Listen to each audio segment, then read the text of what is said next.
안녕하세요. 슬기로운 필라테스 최슬기입니다. 오랜만에 척추 컨텐츠를 준비해서 돌아왔습니다. 예전 영상에서는 척추의 과도한 커브 때문에 발생하는 카이포 로도시스 체형에 대해서 알아보았는데요. 오늘 같이 살펴볼 것은 오히려 척추에 너무 커브가 없어서 생기는 플랫백 체형이에요. 여러 SNS 사진이나 미디어에 등장하는 셀럽들의 체형이 굉장히 좋아 보여서 부러워하시는 회원님들 많으신데요. 그분들 중에는 올바른 운동을 통해서 좋은 자세를 가지게 된 분들도 많지만 반대로 오히려 통증을 겪고 계시는 분들도 참 많습니다. 티를 안 낼 뿐이죠. 플랫백 체형에는 어떤 특징이 있는지 같이 알아봅시다. 플랫백은 편평등이라고도 불립니다. 이름에서 알 수 있듯이 척추가 진짜 평평해서 너 자세 진짜 좋다라는 말 되게 많이 들어요. 그러나 우리 척추에는 꼭 있어야 할 커브들이 있거든요. 경추의 전만, 흉추의 후만, 요추의 전만, 청골과 미골의 후만. 교차하듯이 커브가 왔다 갔다 하는 건 우리가 일상생활을 할 때 척추에 가해지는 충격을 효과적으로 흡수하기 위해서입니다. 바깥에서 뛰거나 러닝머신에서 뛸 때만 충격이 가해지는 것은 아니고요. 걸을 때마다도 미세한 충격이 계속 전달이 되고 의자에 앉을 때도 허벅지의 힘을 버티면서 천천히 앉으시는 분들 거의 없죠? 그냥 털썩 주저앉잖아요. 그럴 때마다도 척추에는 계속해서 충격이 가해지고 있습니다. 따라서 커브가 없는 체형인 플랫백에서는 이러한 충격을 스펀지처럼 흡수하는 게 아니라 빳빳하게 그대로 척추에 전달하게 됩니다. 그래서 예쁜 커브를 다시 만들기 위해 노력해야겠죠. 이제 그림을 보면서 설명드릴게요. 정상 커브인 몸통과 플랫백의 몸통을 동시에 띄우겠습니다. 정상 커브일 때는 목의 척추가 약간 앞으로 볼록하기 때문에 두개골이 앞으로 빠져나가기가 더 힘듭니다. 등이 동그랗기 때문에 갈비뼈 우리도 가볍게 닫아져 있는 모양을 유지할 수 있어요. 허리에서는 주변 근육이 단단하게 허리를 받칠 수 있기 유리하게 전방 커브를 유지하고 있습니다. 이에 따라서 골반은 약간 앞으로 쏠려 있는 전방 경사를 유지하게 됩니다. 여기서 플랫백의 가장 중요한 특징이 나오는데요. 플랫백에서는 골반이 후방 경사로 돌아가 있습니다. 정상 척추에서는 골반의 전방 경사 덕에 허리 근육이 단단히 일을 할 수가 있었는데 골반이 후방 경사 뒤로 회전되어 있으면 허리 뒤쪽이 늘어나서 구조물들이 일을 하기 어려운 상황이 됩니다. 이렇게 되면 추간판도 제자리에 있지 못하고 뒤로 빠지기가 쉬워서 뒤쪽에 위치한 인대와 신경들을 압박하게 되는 것이 추간판 탈출증, 일명 디스크가 됩니다. 우리가 보통 허리를 삐끗하는 자세가 여기에서부터 시작됩니다. 허리의 기본 커브를 유지하면서 고관절과 허벅지 근육으로 무게를 대신 버텨야 하는데 몸통을 숙이면서 허리가 동그랗게 말린 상태로 순간적 힘을 주면 추간판 탈출증의 시작이 될 수 있죠. 또한 골반이 뒤로 돌아가 있으므로 고관절구 안에 들어가 있는 대퇴골두의 방향이 달라지며 다리 정렬에도 영향을 미칩니다. 허리가 판평해지며 위에 있는 흉추도 밑으로 당겨지고 커브가 사라지는데요.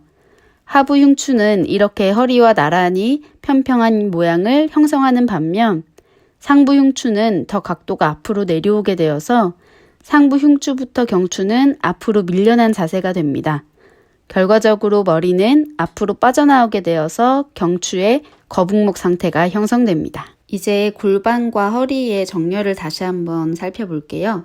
먼저 정상 쪽에 있는 커브를 보면 허리가 약간 앞으로 잘록한 듯한 커브를 가지고 있고 밑으로 청골 쪽으로 갈수록 약간 더 커브가 급격해집니다. 위에 있는 골반은 이렇게 선을 그렸을 때 아주 살짝 밑으로 내려와 있는 전방 경사를 가지고 있어야 돼요. 제가 밑그림을 조금 애매하게 그려서 잘 안 보이실 수 있는데 아주 살짝의 전방 경사가 있으면 이제 이 허리의 커브를 유지하기가 쉽고 이 뉴트럴을 지키게 되면 뒤쪽에 있는 고관절 신전근들과 앞쪽에 있는 고관절 굴곡근들이 제자리에 잘 위치를 할 수 있습니다. 그리고 제자리에 있기 때문에 텐션을 앞뒤가 동일하게 가져갈 수 있어요.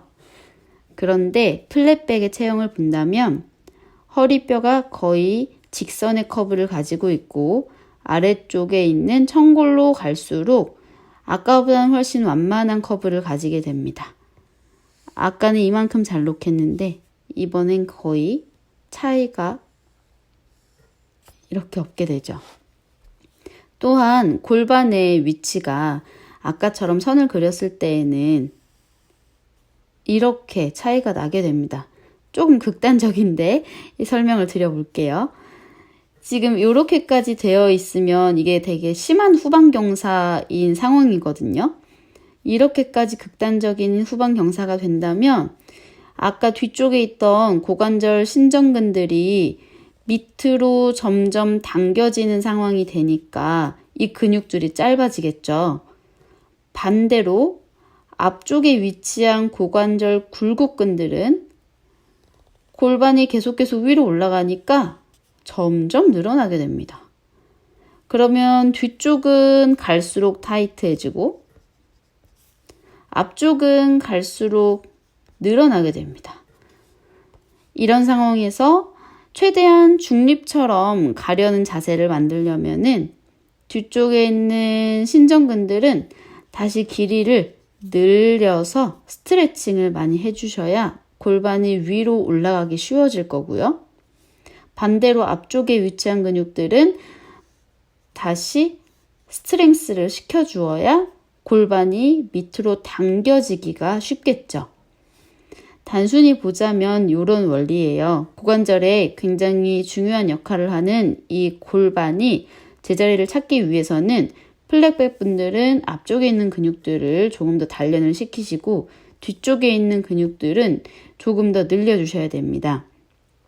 물론 사람마다 체형이 다 천편일률적으로 같지는 않기 때문에 단정해서 말할 수는 없지만 교과서적인 체형을 본다면 이렇게 설명을 드릴 수 있겠습니다. 등이 구부정해 있다고 해서 누구나 나쁜 체형은 아니고요. 등이 뻣뻣하다고 해서 누구나 좋은 체형이 아니라는 것 오늘 다들 알게 되셨을 거예요. 이에 관련한 운동 영상도 추후에 같이 업로드해 보겠습니다. 내 자세를 정확히 알아야 내 몸을 지킬 수 있어요. 아침에 옷을 입고 나가기 전에 거울을 한번 보잖아요. 거울을 보면서 내 체형이 어떤지 곰곰이 생각해보고 오늘 나는 배에 힘을 잘 주고 다녀야겠다. 혹은 허리 커브를 빳빳이 세우고 다녀야겠다. 라는 한 포인트만 하루 종일 지켜도 몸을 건강하게 쓰실 수 있을 겁니다. 여기까지 시청해주셔서 감사합니다. 지금까지 슬기로운 필라테스 최슬기였습니다.